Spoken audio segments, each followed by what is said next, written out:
அன்பு இல்லாமல் பக்தி மலர முடியாது. மீரா கிருஷ்ணன் மேலே வச்சுருக்கிறது முதல்ல அன்பு, அதுக்கப்புறம் தான் பக்தியாக மாறினது. காரணம் சொல்லிடுறேன். இப்போ பாருங்கள், மீரா கிட்ட கிருஷ்ணன் இல்லை, மீரா கிட்ட கிருஷ்ணன் கண்டிப்பாக இல்லை. அந்த உணர்வலைகளே எவ்வளோ தூரம் அவளை அன்பாக்கி பக்தி கொண்டு வந்திருப்பார். இது எவ்வளோ பெரிய அன்பு பாருங்களேன். இந்த அன்பை பற்றி சொல்லும் போது ஒரு நினைவுக்கு வருது. ராதா ஒரு ஓவியம் வரைகிறா. வரையும் போது கோபிமார்கள்லாம் கேட்குறாங்க, பார்க்குறாங்க, கேட்குறாங்க, ராதா கிருஷ்ணன் இவ்வளோ அழகாக வரைஞ்சிட்ருக்கேன்னு பேசிக்கிட்டே இருக்காங்க. ஒரு காலகட்டத்துக்கு அப்புறம் ஓவியம் வரைஞ்சி முடிச்சிட்டேன்னு சொல்லிட்டான். ஆனால் என்ன ஒரு பிரச்சனைன்னு கேட்டால், கால் வரையலை. கால் வரையில் கிருஷ்ணனுக்கு கால் வரையில் ராதா கோபிமாரெலாம் கேட்குறாங்க, ஏன் கால் வரையாமல் விட்டா, அதுக்குள்ளே முழுமையாயிடுச்சுன்னு எப்படி சொன்னேன் அப்படின்னு கேட்குறாங்க. அதுக்கு ராதா சொல்கிறா, காலை வரைஞ்சா கிருஷ்ணன் என்னை விட்டு ஓடி போயிடுவாங்கிற.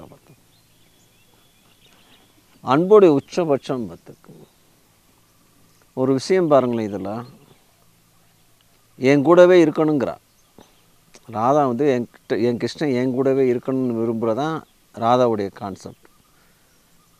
லௌகிக வாழ்க்கையில் கணவன் மனைவி பிரிஞ்ச அன்பாக இருப்பாங்க, நெருங்கினா பிரச்சனை வரும். ஆனால் இறைத்தன்மையில் இறைவனோட நெருங்கும் போது ஆனந்தமாக பேரானந்தமாக இருக்கும், விலகும் போது பிரச்சனையாக இருக்கும். அப்படியே உல்ட்டாவாக இருக்கும். வாழ்க்கையில் நெருங்கும் போது பிரச்சனை வருது, விலகுனா அன்பு வருது. இறைவனில் நெருங்கும் போது அன்பு இருக்கும், விலகும் போது பிரச்சனை வரும். மீரா அந்த இடத்த தான் தொட்டிருக்கா. அதுக்கு அடுத்து ராதாவுக்கு அப்புறம் மீரா தொடுறா. கோபிமார்களுடைய அந்த அன்பும் அதீதமான அன்பு. அதுக்கப்புறம் நம்ம கிடைச்சவ மீரா. அந்த பரவச நிலையில் கண்டுட்டு எத்தனையோ பேரெல்லாம் அந்த பரவச நிலையில் முழ்கியிருக்காங்க. அது என்ன வழி அப்படின்னு கேட்டால், இதயத்தின் வழிங்கிறாங்க. நேர் எதிரான வழி. கரெக்டாக நேராக போய் அப்படியே இதயத்தின் வழியிலேருந்து அப்படியே இறைவனோட சேர்கிற வழி தான் அந்த வழியாக இருக்கும்.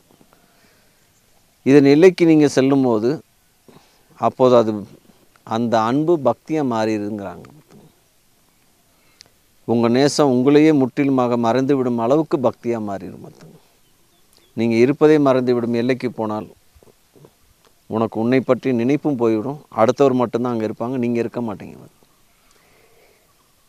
ஒன்று நீங்கள் இருக்கணும், இல்லாட்டினா இறைவன் இருக்கணும். இதில் உங்கள் பங்களிப்பு என்னான்னு மட்டும் பார்த்துக்கணும். நீங்கள் விலகுனா அவன் வந்துடுவான். நீங்கள் இருக்கிற வரைக்கும் இறைவன் உங்களோட இன்றி ஆக முடியாது. ஒன்று நீங்கள், இல்லாட்டி அவராக நீங்களாங்கிறது நீங்கள் தான் முடிவு எடுத்துக்கணும். இதில் எனக்கு என்ன ஒரு இதுன்னு கேட்டால், நீங்கள் விளையிட்டு அவர் தான் உள்ளே வந்துடுவார். அதுக்கு என்ன பிரச்சனை இருக்குது? அதுக்கப்புறம் வாழ்க்கையில் குழப்பம் வருமா? எல்லாமே அவராகிறாருல்ல. அதனால் அன்புக்கு முதல் படி இது. அது பிறகு தான் பக்தி மலர முடியுங்கிறாங்க. நமக்கு அன்பே நீண்ட தூரம் விலகி இருக்கிறதுங்கிறார். அன்பில் விலகி இருக்கும், ஆனால் காமத்தில் நெருங்கி இருக்காங்க.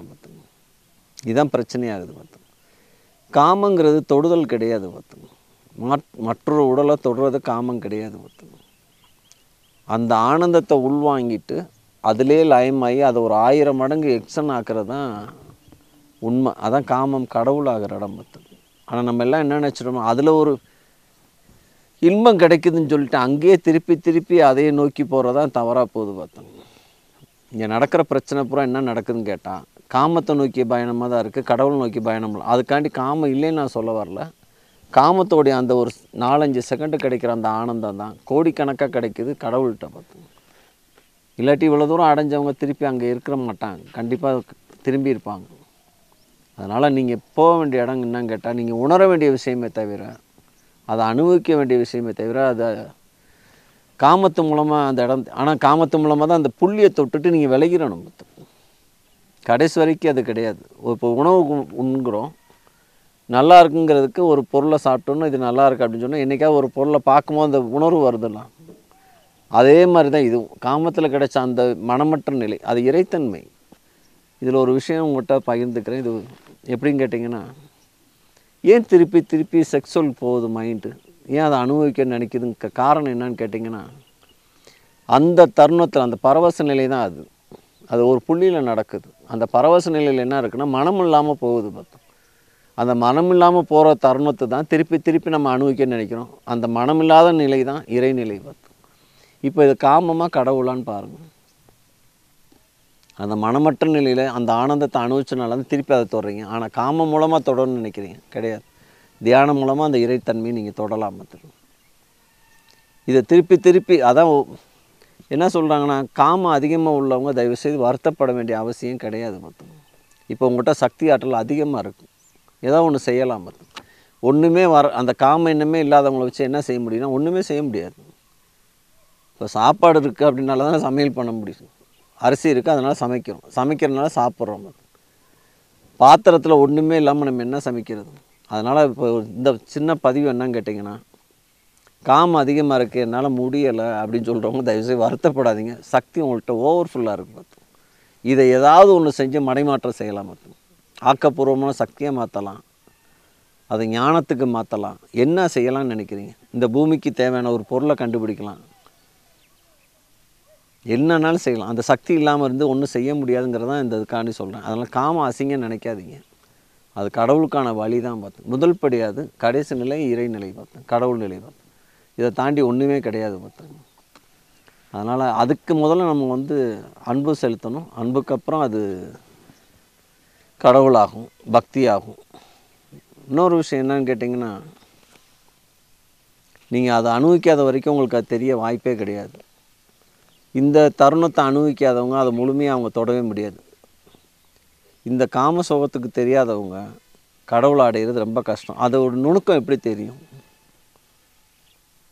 பிரச்சனை அங்கே நிற்கிறது, அப்படி இல்லாமல் போகிறது, அதுதான் பிரச்சனை. ஒன்று அங்கே நின்று அதை அனுபவிச்சு அதிலே லயிச்சு போய் ஒன்றும் இல்லாமல் வெளியில் வராமல் போயிடுறது ஒன்று, இல்லாட்டி அது என்னன்னு தெரியாமல் போகிறது ஒன்று. ரெண்டு பேருமே அவுட் ஆகிடுவாங்க. அதில் கடந்து போய் இதுக்கு அடுத்த நிலை என்ன அப்படிங்கிறது தான். ஏன்னா நம்ம நினைக்கிற ஒரு அதில் கிடைக்காத சுகமாக நீங்கள் நினைக்கலாம், இல்லைன்னு நான் சொல்லலை. ஆனால் அது கிடைக்கிற சுகம் என்னான்னு கேட்டிங்கன்னா, இதான் நமக்கு தெரிஞ்ச உச்சபட்ச சுகங்கிறத பிரச்சனை பார்த்தோம். ஒரு சுகம் இருக்குன்னா அதுக்கு அடுத்து ஒரு சுகம் இருக்காதான்? நமக்கு தெரிஞ்ச சுகம் அதுதான் நமக்கு தெரியறனால அந்த ஆனந்தம் வேணும்னா அந்த இடத்துக்கு தான் போகிறோம். நம்ம செக்ஸுவலில் தான் போய் நிற்கிது பார்த்தோம். அதுக்கு அடுத்த நிலைக்கு போய்ட்டு அந்த நிலை பிடிக்காது பார்த்தோம். எப்படி கையில் ஒரு கூழாங்கல்ல வச்சு இதுதான் பெருசுன்னு நினச்சிக்கிட்டே இருப்பாங்க ஒரு சில மனிதர்கள். உண்மையான வைரம் நினச்சிட்டோம்னு வைங்களேன், உண்மையிலே வைரம் நம்ம கை கிடச்சா உங்களை அறியாமல் கூழாங்கல் விழுந்துரும் பார்த்தோம். அந்த கடவுளை நீங்கள் தொட்டுட்டீங்கன்னா காமம் ஆட்டோமேட்டிக்காக கலண்டுரும் பார்த்தோம்.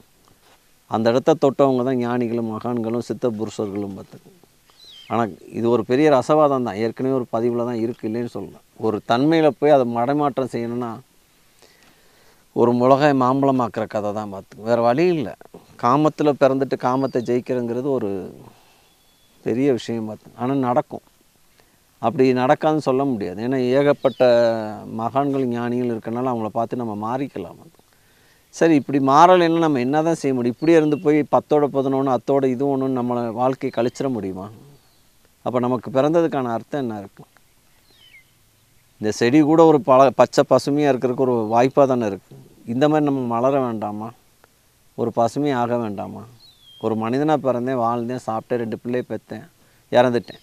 அர்த்தம் அது மனிதனை பிறக்க வேண்டிய அவசியம் இல்லையே. இது கூட ஒரு அழகு கொடுக்குது. ஒரு செடி கூட பார்த்து, ஒரு எறும்பு கூட எங்கேயா நின்று எறும்பு எங்கேயா நிற்கிற எறும்பை மட்டும் நீங்கள் பாருங்கள், எவ்வளோ பெரிய இயக்கம் இறைவன் கொடுத்துருக்கான் பாருங்க. எங்கேயா நிற்கிற எறும்பை மட்டும் பார்த்துருங்க.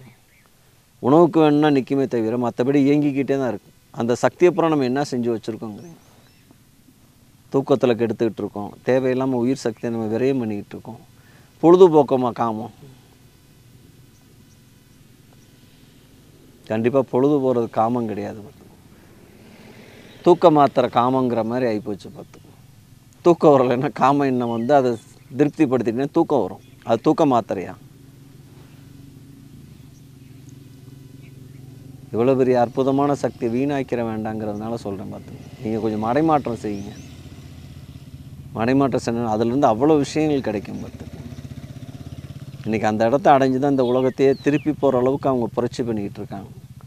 இன்னொரு விஷயம், இந்தியா ஒரு புனித பூமின்னு சொல்லிக்கிட்டே இருக்கோம் நம்ம, இல்லைன்னு சொல்லலாம். ஆனால் நீங்களே கொஞ்சம் யோசிச்சு பாருங்களேன். காமத்துக்காண்டி சொல்கிறேன், இல்லாட்டி கடவுளுக்காண்டி சொல்கிறேன், இல்லை சித்தனை புருஷர்கள் நம்ம ஒரு புண்ணிய பூமின்னு தான் இந்தியாவை சொல்வதற்கு ஒரு காரணத்தை சொல்லிடுறேன். அது எப்படி இருக்குன்னு நீங்களே கொஞ்சம் யோசிச்சு பாருங்கள். ஒரு வீட்டில் ஒரு நோயாளி அங்கே உள்ள ஆயுர்வேதம், அந்த ஊரில் உள்ள ஆயுர்வேதம், அலோபதி எல்லா பதிகளும் வந்து பார்த்துட்டு போகிறாங்கன்னா அந்த வீட்டில் என்ன இருக்குன்னு நினைக்கிறீங்க? கொஞ்சம் யோசிச்சு பாருங்கள். உண்மையிலே அந்த வீட்டில் நோயாளிகள் தான் இருக்கிறதாக அர்த்தம். பார்த்து இவ்வளோ மகான்கள் வந்து இந்த நாடு திருந்தலை அப்படின்னா இந்த நாடு எதை நோக்கி பயணம் பண்ணிக்கிட்டு இருக்குங்க? உலகத்திலே அதிகமாக சித்தர்களும் அவதார புருஷர்களும் தோன்றிய இந்த நாட்டில் எவ்வளவு மகான்கள், எவ்வளோ சித்தர்கள், இது புனிதமான ஆகப்பட்டதா? இதெல்லாம் இவ்வளோ மகான்களும் சித்தர்களும் இருந்தும் சில அசம்பாவிதங்கள் நடந்துக்கிட்டு தான் இருக்குன்னா அப்போ என்ன காரணம்? இது இவங்கெல்லாம் எடுத்துகிட்டு பாருங்கள் இந்த பூமி எப்படி இருக்கும். நம்ம அதை கொஞ்சம் மாற்றி பார்த்துட்ருக்கோம். புண்ணிய பூமினால தான் இங்கே பறக்கிறாங்க, இல்லை ஏதோ தவறாக போயிட்டுருக்கனால அதை எப்படி மருத்துவர்கள் வந்து அந்த வீட்டில் வந்து ஆரோக்கியத்துக்கு அவ்வளோ பாடுபடுறாங்களோ அந்த மாதிரி தான் இவங்களெல்லாம் மாற்றி அமைக்க அவ்வளோ பாடுபட்டுருக்கோம். அதை கொஞ்சம் வார்த்தையை மாற்றி அமைச்சு தான் புண்ணிய பூமின்னு மாற்றி வச்சுருக்கோம். இல்லாட்டி இவ்வளோ மகான்கள் இங்கே தோன்றணுன்னு அவசியமே இல்லையே. கொஞ்சம் யோசிச்சு பாருங்கள். ரொம்ப பெரிய விஷயமா இருக்குது. இது இப்படியே போயிடக்கூடாதுங்கிறக்காண்டி தான் எங்கேயோ ஒரு இடத்துல நிப்பாட்டி இதை யாரையும் குறை சொல்ல வேண்டாம். இப்போ ஏதாவது ஒரு விஷயம் போய் கேட்டோம்னா அப்பா அம்மா என்ன சொல்லுவாங்க? எங்கள் அம்மா அப்பா அப்படி சொல்லி தந்தாங்கப்பா, அதான்ப்பா நான் இதை ஃபாலோ பண்ணிகிட்டு இருக்கேங்கிறாங்க. அவங்க அம்மா அப்பாட்ட போய் கேட்டோம்னா எங்கள் அம்மா அப்பா சொன்னோம். இது எங்கே மாற்றுவீங்க? எப்போ மாற்றுவீங்க? இப்போ இல்லாட்டி எப்போ? எப்பயுமே இல்லாட்டி எப்போ தான்? அந்த தருணங்கள் வேண்டாமா? உங்கள்கிட்ட இருந்தாலும் மாற்றுங்களேன். உங்கள்கிட்ட இருந்து மாறுமோ உங்கள் குழந்த மாறும். உங்கள் குழந்த மாதிரி உங்கள் சந்ததியர் மாறாதான்? எவ்வளோ நாள் தான் இந்த பயணம் போயிட்டே இருக்கும்? பிறக்க சாப்பிட இறக்க வாழ்க்கையை விரயமாக்கிற வேண்டாம். விரைவாக செயல்படுங்கள். வயதாகி கொண்டு இருக்கிறது.